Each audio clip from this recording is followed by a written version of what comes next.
Betting comes down to one choice: yes or no. In this series, we'll delve into the tough choices you'll face with arguments for and against.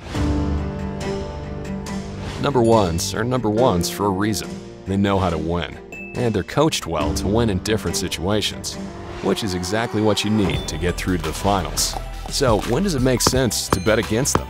In college basketball, only one time have all four number ones made it to the Final Four. In the Stanley Cup playoffs, there have been fewer than 10 number one seed champs since 1994. Same for Major League Baseball. The key is figuring out which number one to bet against. And for that, we look at a stat called adjusted efficiency margin, the point differential between a specific team and the average team over 100 possessions.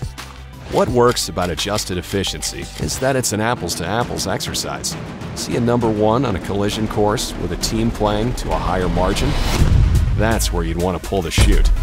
People argue that number two Villanova shocked number one North Carolina in the 2016 NCAA Finals. But that year, Villanova played to a 2.21 better adjusted efficiency margin. And surprise, surprise, they won by 3 points. So yeah, bet against the number one, but do it smartly. On the flip side, winning percentages drop significantly from number two seeds on down.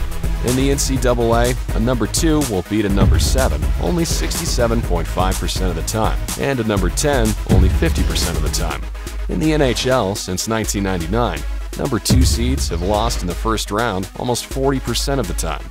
These upsets clear an adjusted efficiency margin path for the number one seeds to walk through to the finals. In the NCAA, number one seeds have won it all over 60% of the time and finished second over 40% of the time.